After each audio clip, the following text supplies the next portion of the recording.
Hey, you guys, welcome back. Thanks for joining me this week. Here's something that I want you to chew on, a little food for thought.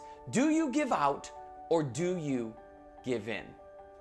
Sounds easy, but let's break it down.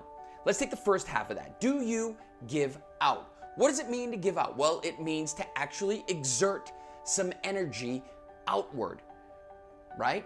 What does it look like to give out? It means, could you be encouraging someone, uplifting, supporting someone? Maybe there's someone out there that could be your dream collaboration for anything, for business, for friendship, for relationship. But if you're not giving out, how will you ever know if they'll reciprocate? A lot of people say that it's better to give than to receive. I know it's a very common cliche, but it is true because what you get back is so much more. So, are you giving out or are you giving in? Let's go to the other half of that, the giving in portion of that. Giving in basically means you're surrendering. You don't want to watch the news anymore because there's too many cases. You don't want to hear about the death rate. You don't want to hear about politics or the election. You don't want to wear a mask. You want to get on a plane. You want to go on vacation. None of your spots are open, so the heck with it all. I get it.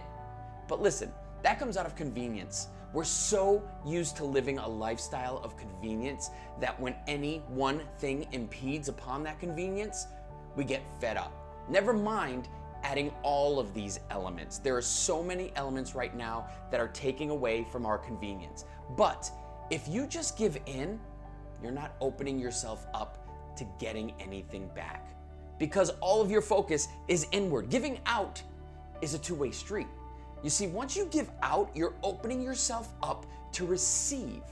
And it's amazing the things you can receive once you start to give of yourself. Think about the times like you just felt so tired, you were dragging your feet and you didn't want to go to the gym. Then you go to the gym and you're busting PRs, personal records.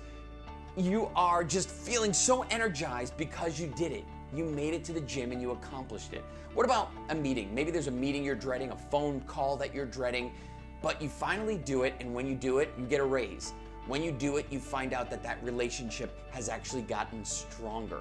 See, a lot of times, the things we're not looking forward to, but we end up having to give out, we end up getting a ton in return. And if we just gave in, and we never made the phone call, we never showed up to the meeting, we never dragged our behinds to the gym, we would have never lined ourselves up with something amazing to come back at us. Look, this time right now, this season wants us to forget that we ever got promotions, that we ever worked for some of us, that we ever laughed, that we ever had a good time, that we ever went out to eat, that we ever did anything without a face covering, but we did and we will again. So you don't want to give in. If you give in, then you're just surrendering to the fact that that's the way you're going to live your life from here on out. And it's not going to be that way.